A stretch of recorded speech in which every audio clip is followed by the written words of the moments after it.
messieurs, bonsoir. Merci d'avoir répondu à l'appel du Cercle des avocats libres et de mes amis Pierre Cassin, Christine Tazin, Guillaume de Thieulois, Richard Roudier, François Monestier. Oui, on va parler plus fort. Il n'y a pas de micro, mais on va essayer de faire sans. Les avocats arrivent quand même dans un prétoire à se faire entendre. Je vais commencer par une citation, elle n'est pas de moi, elle est de Camille Desmoulins. Ce sont les despotes maladroits qui recourent aux baïonnettes, l'art de la tyrannie, et de faire la même chose avec les juges. Vous voyez, cette citation, elle est à propos aujourd'hui, puisque nous vivons dans un pays a priori libre, et on ne va pas vous envoyer les baïonnettes ou la maréchaussée pour vos propos, mais aujourd'hui, on vous envoie les juges. Et c'est ce qui arrive à moi, deux de mes clients qui sont ici, on peut dire un troisième, c'est défendu par l'excellent Jérôme Triomphe.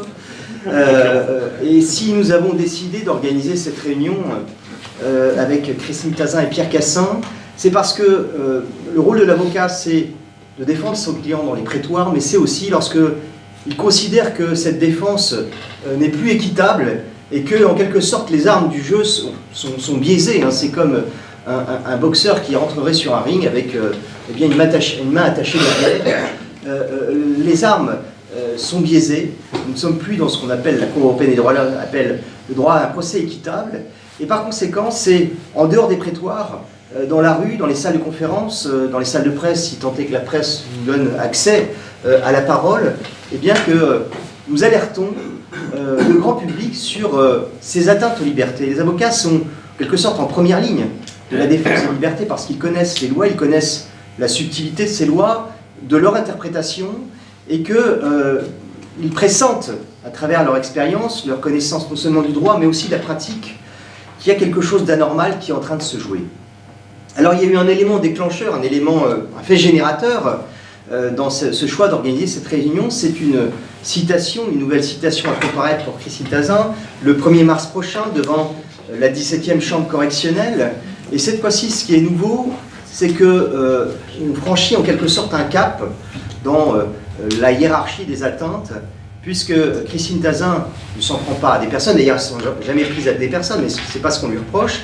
Elle tient un discours qu'elle a tenu d'ailleurs dans un contexte que je vais rappeler, où elle ne vise que l'islam.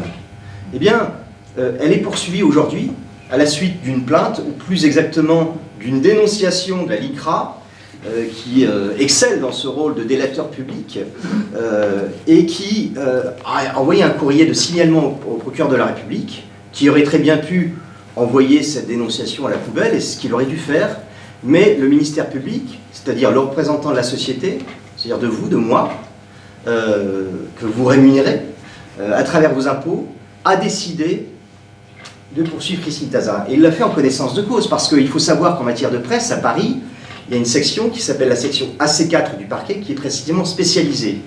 Donc lorsqu'on fait le choix procédural, en connaissance de cause, d'attaquer Christine Tazin dans le cadre d'un procès public, alors que manifestement, en droit, dans l'état actuel de la jurisprudence, les propos qu'elle a tenus n'excèdent pas la liberté d'expression, eh bien c'est qu'en quelque sorte, on essaye de faire Henri Lesquin va me dire, parce que j'utilisais le terme anglais, mais un forcing jurisprudentiel, qu'un euro dans la cagnotte. Mais voilà, on essaye de forcer la main aux magistrats.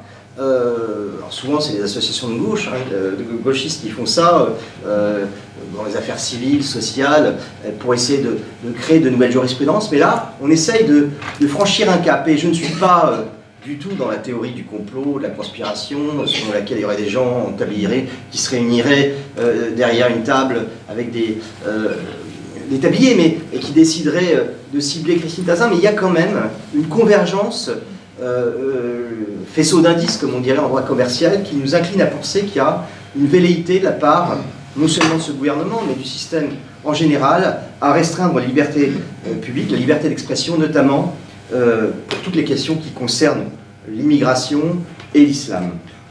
Alors ce qui est nouveau, c'est qu'effectivement, jusque-là, la loi faisait une distinction.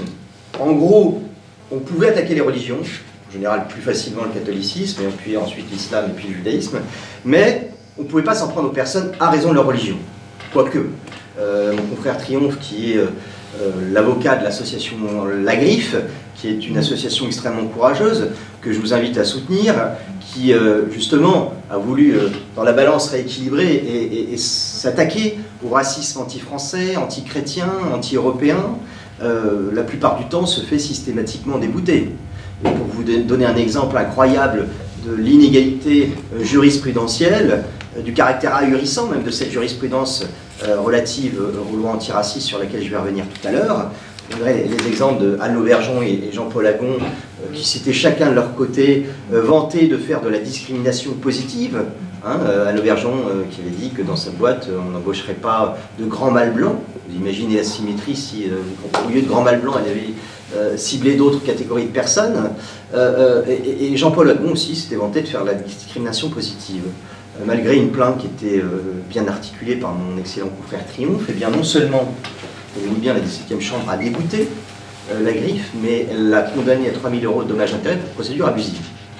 Donc je ne sais pas si vous imaginez un peu le caractère incroyable. Alors, il est dommage que cette histoire n'ait pas été, c'était en 2008 ou 2009, elle n'ait pas été exploitée à l'époque. Maintenant, avec les réseaux sociaux, je pense que ça serait peut-être passé différemment, mais vous voyez bien le caractère totalement inéquitable de ces lois, et on voit bien que, à travers une prétendue volonté de lutter contre le racisme, il s'agit en réalité d'un instrument de guerre, d'un instrument de répression idéologique contre toute pensée alternative qui exprimerait une opinion dissidente sur les questions migratoires, sur les questions de sécurité ou les questions ayant entrée à l'islam. Alors, la difficulté aujourd'hui qui est en train de se passer, c'est que non seulement on ne peut plus, j'allais dire, dénoncer des faits, parce que c'est bien de ça dont il était question. Lorsque Zemmour était poursuivi pour avoir, entre guillemets, justifié les contrôles aux faciès parce que, disait-il, et ce qui est pour qui fréquente un tant soit peu les juridictions judiciaires, notamment la 23e chambre correctionnelle en comparution immédiate à Paris, vous voyez que c'est pas un scoop de dire que c'est plutôt des personnes effectivement issues de l'immigration qui commettent des infractions.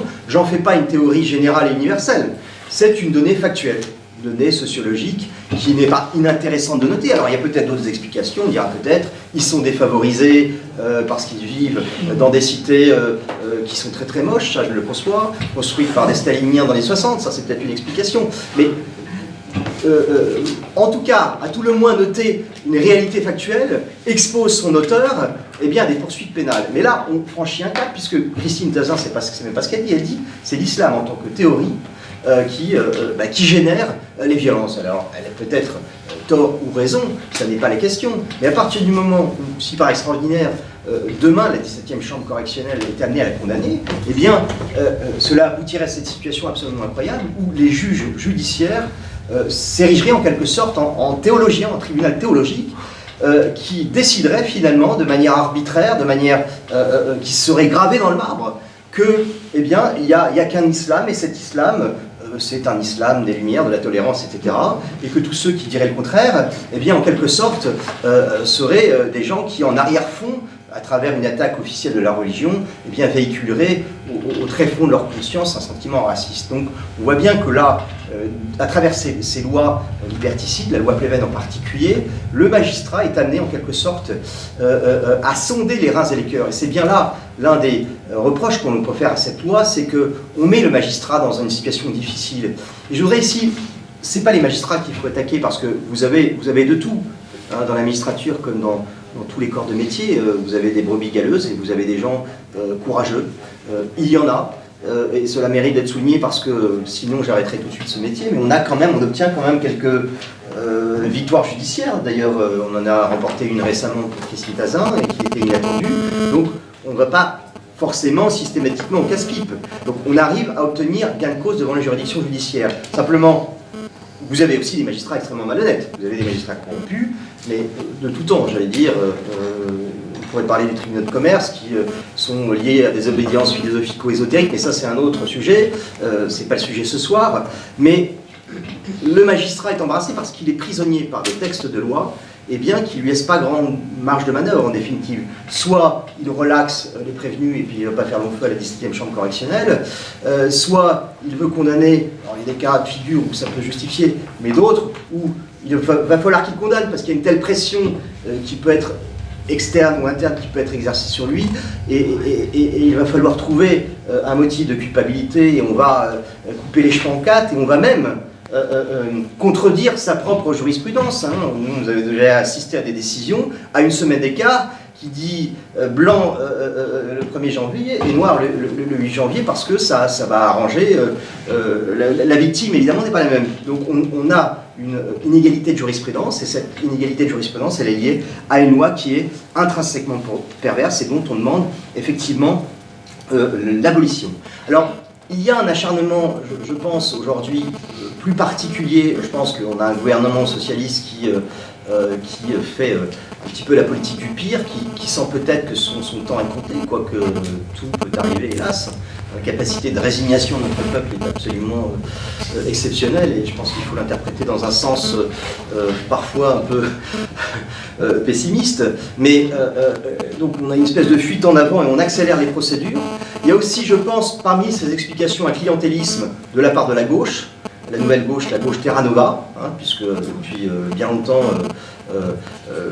les nouveaux bataillons prolétaires ne se trouvent plus chez les prolétaires français, mais dans la nouvelle manne, bien des gens issus d'immigration. Donc on a un clientélisme communautariste de la part de la gauche en direction effectivement de certaines communautés, qui peut expliquer aussi cet acharnement. Et là, à l'heure où je vous parle, il y a une heure, j'ai un client qui m'a contacté à Saint-Nazaire parce qu'il est assigné par une association musulmane, des associations qui sont de plus en plus offensives et revendicatives, exploitant avec force l'argument d'islamophobie, hein, qui est mis en avant pour museler en quelque sorte la pensée.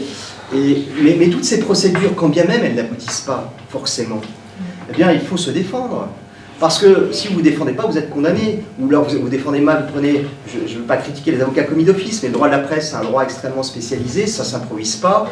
Il ne suffit pas de plaider l'enfance malheureuse pour éviter une sanction de votre client. Bon, je n'ai pas bien suivi cette affaire, mais j'ai cru savoir qu'en province, il y avait personne, c'est pas très malin, qui avait mis des lardons dans une mosquée, qui avait été condamné à une peine de prison ferme. Je ne sais pas s'il a été tué, je ne sais pas comment il a été défendu, je ne sais pas dans quelles circonstances ça a été rendu, mais en droit, ça n'aurait pas pu. Encore une fois, je trouve que l'acte est totalement stupide et condamnable, mais je ne vois pas de qualification juridique qui puisse s'appliquer à un comportement aussi stupide. Donc on voit bien que si on ne se défend pas, on est condamné. Et on peut être condamné à des peines extrêmement violentes. Donc tout ça, ça génère des coûts. Éric Zemmour, où j'ai défendu Christian Van Est, il a été finalement mis hors de cause au stade de la Cour de cassation. Mais s'il n'était pas allé jusqu'au stade de la Cour de cassation, eh bien, il aurait été condamné définitivement par la Cour d'appel de Douai et beaucoup d'autres personnes. Donc, pour aller jusqu'en Cour de cassation, il faut dépenser 15 000 euros de frais. Donc, vous imaginez un petit peu la dépense. Bon, ça, c'est l'arme de la guerre, hein, c'est le nerf de la guerre. Et donc, lorsque mes clients sont poursuivis pour... on va en revenir quand même, les cas sont assez emblématiques. Hein, en ce moment, c'est Cazeneuve et Madame Anne Hidalgo. Madame Hidalgo, qui, comme vous le savez, est très Charlie. Madame Hidalgo qui a fait Charlie Hebdo citoyen d'honneur de la ville de Paris, mais Madame Hidalgo n'est pas très Charlie lorsqu'il s'agit de son cas personnel, puisque personne très inspirée avait fait un dessin assez amusant où on la voyait léchant les babouches d'islamistes et l'a très mal pris, donc elle a assigné un client en injure publique envers un particulier. De la même façon, Cazeneuve, également, qui était descendu le 9 janvier pour défendre l'esprit Charlie, eh bien, a également assigné Riposte Lake pour ce même dessin. Mais lorsqu'il y a un dessin qui est publié, il faut savoir, ça c'est un détail technique mais qui n'est pas anodin, lorsqu'il est publié plusieurs fois, une fois sur Twitter, une fois sur Facebook, une fois sur le site de Riposte Laïque et une fois sur le site de Résistance Républicaine, eh bien, vous avez autant de procédures que d'actes de publication. Si bien que concrètement, mes clients, ils peuvent être convoqués 4 fois chez les policiers, 4 fois dans le bureau du juge d'instruction. Alors, au final, on va demander la jonction parce que pour une bonne administration de la justice, c'est quand même plus cohérent de juger les mêmes affaires. Mais il n'empêche que quand vous êtes convoqué, et c'est arrivé une semaine, je crois, c'était 3 ou 4 fois, non une douzaine à nous deux. Voilà, à eux deux, une douzaine. Alors bon, ça va, ils font les choses ensemble. Et, ça rentabilise les coûts. Mais Mais c'est évident que au bout d'un certain temps, c'est du harcèlement, si vous voulez. Et pareil, si vous allez devant un juge, alors maintenant ils sont un peu rodés, ils viennent pas forcément dans le bureau du juge d'instruction avec leur avocat. Mais enfin, pour quelqu'un qui ne sait pas se défendre, vous imaginez un petit peu dans une même semaine, vous êtes convoqué plusieurs fois, et puis si vous n'y allez pas, on va vous délivrer un mandat d'amener, c'est ce qu'on a voulu faire pour l'auteur présumé du dessin concernant Anne Hidalgo, qui habite au fin fond de la Normandie. La juge d'instruction a voulu lui envoyer les policiers. J'ai écrit un courrier en disant, écoutez, Anne Hidalgo qui a fait Charlie citoyen d'honneur, moi, si jamais vous validez cette procédure, moi je fais un scandale. Effectivement, elle a renoncé. Mais si vous voulez, il a fallu un courrier d'avocat pour dissuader le juge d'instruction d'aller plus loin. Donc vous voyez, tout ça, ça prend du temps, c'est chronophage. Il faut avoir les reins solides, parce que pour qui n'est pas habitué à la machine judiciaire, c'est désagréable. Il y a des gens qui le supportent très mal, il y a même des gens qui se suicident. Bon, sans aller jusqu'à cet excès, c'est du harcèlement. Oui, c'est une forme de harcèlement judiciaire, c'est une forme de harcèlement économique. Et bien sûr, ça ne coûte rien, parce que les organismes qui font ça, là aussi c'est un petit détail, mais en matière de droit à la presse, une plainte simple ne suffit pas pour lancer l'action publique. Donc il faut faire une plainte avec constitution de partie civile au bureau du doyen des juges d'instruction, il faut verser une consignation. Mais pour contourner ça, que fait la LICRA ou les autres ligues de vertu, de pleureuses et de vierges effarouchées? Je les appelle les vierges effarouchées. Eh bien, que font-ils pour ne pas avoir payé la consignation? Ils font un simple courrier de signalement au parquet, le parquet fait l'enquête, donc il lui évite les coûts de la procédure, et puis ils renvoient devant le tribunal correctionnel, et ils réapparaissent au stade du tribunal correctionnel, où bien sûr, ils vont demander des sous. Ce faisant, ils ont gagné du temps, parce qu'une procédure d'instruction c'est un peu plus long, donc ils ont gagné 1 an, et ils marchent main dans la main avec le ministère public. Donc là, il y a une collusion évidente entre le ministère public et ces associations. Il y a une convergence réelle d'intérêts. Je ne sais pas s'il y a un cabinet noir, mais en tout cas, il y a une convergence dans les faits. Donc voilà les généralités que je voulais vous livrer en quelque sorte. Après, il y aura d'autres brillants intervenants, et puis le plus simple sera que nous répondions le cas échéant aux questions que vous aurez posées. Mais effectivement, nous sommes confrontés aujourd'hui à un recul des libertés. Un recul des libertés qui se manifeste non seulement à travers les attaques judiciaires que j'ai citées, mais également à travers, je pense que Guillaume de Thiellois en parlera, le délivre d'entrave numérique à l'avortement, parce que même si on est souvent de temps en temps des points de désaccord avec Christine Tazan, mais en tout cas, sur ce point, nous sommes d'accord pour dire que cette loi est une loi extrêmement grave, parce qu'elle est la porte ouverte, à de terribles régressions de la liberté d'expression, parce qu'aujourd'hui, on peut se dire, on n'est pas concerné par l'IVG, mais demain, ça va être l'impossibilité de contestation sur l'islam et la fermeture automatique de sites internet. Donc, on n'a pas mesuré à quel point cette loi était grave, et je m'étonne que les grands ténors de la droite aient été absents. Monsieur Fillon était 2 fois, paraît-il, en déplacement ce jour-là, mais indépendant même de la question de l'avortement, c'est la question de la liberté d'expression. Est-ce qu'on peut, aujourd'hui, en France, avoir une position différente, alternative, dissidente? Et c'est ça qui est extrêmement grave. On voit bien aussi que cette dérive, elle est annonciatrice d'autres dérives, parce qu'une fois que ça sera validé, si jamais le Conseil constitutionnel, qui n'est pas toujours très très courageux sur ces questions, décide de valider, après ça sera fichu.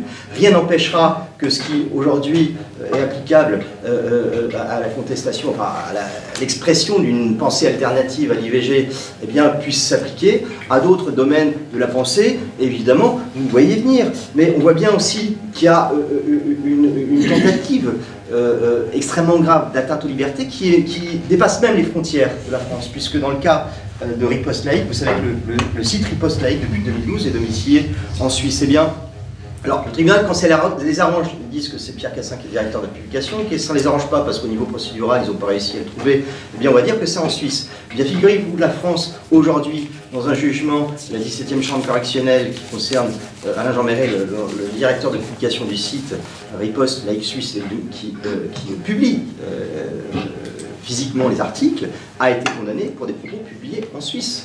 Et des propos qui étaient exprimés par un citoyen d'origine tunisienne apostat à l'islam, en Suisse, à destination universelle. Mais le tribunal a considéré qu'à partir du moment où le délit pouvait être reçue en quelque sorte en France, eh bien la France était compétente. Ça veut dire qu'aujourd'hui, en vertu de cette jurisprudence, eh bien, la France s'arrange d'une compétence universelle en matière de presse. Donc il y a quelque chose de terriblement grave et on voit bien qu'il y a une volonté de contrôle de tout ce qui concerne les médias numériques parce qu'ils constituent, on le sait bien, on a bien vu que la victoire de Trump, par exemple, inattendue aux États-Unis, a été due en grande partie grâce aux réseaux sociaux, grâce à Facebook et grâce à Twitter. Donc on voit bien que le système oligarchique, eh bien, il ne contrôle plus tout. Moi, c'est vrai que quand j'ai commencé à être avocat il y a 19 ans, le droit de la presse, Internet, ça existe, 98, ça n'existait pas, enfin à peine, c'était les balbutiements, mais c'était pas le mode de diffusion. Il y avait les dépêches de l'AFP, on passait par les médias papier officiels, et sinon, si on voulait diffuser une information, c'était des tracts, c'était des collages d'affiches. Donc il y a eu effectivement quelque chose d'extraordinaire qui s'est produit, une véritable révolution alternative où le système ne contrôle pas tout. On voit bien qu'il y a une vérité de contrôle, on voit déjà que Facebook, de temps en temps, arbitrairement décide de suspendre temporairement des comptes. On voit à travers la velléité du journal Le Monde qui donne, je crois que c'est Le Monde qui donne des bonnes et des mauvaises notes, des codex. Voilà, mais demain, et puis il y a une velléité aussi qui a été exprimée à plusieurs reprises de limiter, voire de suspendre des fausses informations qui seraient diffusées sur Internet. Et quel va être l'élément qui va apprécier ce qui est une information vraie ou pas vraie? Donc on voit bien qu'à travers l'expression de toutes ces, que ce soit des lois, des désirs, aujourd'hui on en est peut-être au stade du test de l'opinion, mais on voit bien qu'à travers toutes ces velléités, il y a un désir de contrôle de plus en plus fort de la part de l'oligarchie mondiale, et pour toutes les questions qui concernent en particulier la dénonciation d'une réalité. Et c'est bien ça. Pourquoi est-ce qu'on attaque nos clients? On attaque nos clients parce que ce sont des donneurs d'alerte. En gros, on a le droit de dire le terrorisme c'est mal, le Daesh c'est mal, à la limite l'islamisme radical c'est mal, mais ce qu'on n'a pas le droit de dire, à tort ou à raison peut-être, on n'a pas le droit de dire que c'est l'islam en tant que système politico-théologique qui est la source finalement de toutes ces dérives totalitaires dans les pays musulmans, de toute cette violence, et qu'il ne s'agit pas de quelque chose de purement accidentel qui serait l'œuvre de quelques extrémistes ultra-minoritaires, mais c'est bien ça que l'on vise, et c'est ce qu'on ne pardonne pas à mes clients, c'est d'être des donneurs d'être ce que je dirais le petit poil à gratter, si vous voulez, des empêcheurs de tourner en rond dans cette espèce de consensus précisément où il faudrait faire cette distinction. Et si je vous dis ça, c'est parce qu'un jour, c'était Caroline, j'ai fondé une cliente adhérente de Riposte Laïque pour des propos, et c'était de la diffamation, mais on en est venu à un débat surréaliste qu'à mon sens, la présidente n'avait pas à tenir sur l'islam. Mais la présidente, disait-elle, il y a quand même un islam des Lumières, il y a l'islam soufi, etc. Mais peut-être qu'il y a un islam soufi, mais est-ce que c'est à une présidente de chambre, une chambre pénale, c'est-à-dire une juridiction qui punit, qui a le pouvoir de mettre les gens en prison, ou en tout cas les condamner à des amendes, avec un casier judiciaire, est-ce que c'est une juridiction pénale de décider si oui ou non, et pareil pour le catholicisme, c'est pas une magistrate de la 17e chambre à donner des bons ou mauvais points en discernant entre un catholicisme qui serait le bon, celui du Concile Vatican II, ou pas. Peu importe, ce n'est pas le rôle d'un magistrat. Eh bien, on aboutit à ces débats surréalistes, tout ça pour vous dire que ce sont les lois mauvaises qui sont mauvaises, et ce sont ces lois précisément qu'il faut attaquer. Et je terminerai quand même par cette petite précision, parce que c'est vrai qu'il y a une accélération de l'histoire avec le gouvernement de gauche, mais mon confrère Triomphe, mon confrère Dassa et d'autres confrères qui défendent des militants patriotes devant les juridictions peuvent vous dire que c'était pareil sous la droite. Je veux dire par là que Van Est, Zemmour, Riposte Laïque étaient poursuivis aussi sous des gouvernements de droite, par les parquets, avec la même énergie. Les associations antiracistes bénéficiaient de la même façon des subventions publiques de l'État, d'accord avec les ministères de la Justice et de l'Intérieur. La loi 2004 sur la répression, la loi Louche qui a aggravé certaines infractions en raison du motif raciste, ou la loi sur l'homophobie, elles ont été votées par une chambre composée à 3/4 de députés de l'UMP de l'époque. La loi Pleven, elle a été votée sous un gouvernement de droite. Alors, il y a quelques individualités, il y en a, j'en ai rencontré en tant qu'avocat, on faisait des campagnes contre ces lois liberticides, mais on voit bien qu'il y a là aussi La droite se place sur le même terrain que la gauche, c'est-à-dire sur un terrain défensif, où on accepte en quelque sorte les paradigmes culturels de la victoire culturelle de la gauche. La droite, c'est les affaires, la gestion, et puis à la gauche, eh bien, la victoire idéologique et culturelle. Et la droite ne fait qu'un travail défensif, voire d'arrière-garde, voire, dans certains cas, eh bien, elle fait le travail de la gauche.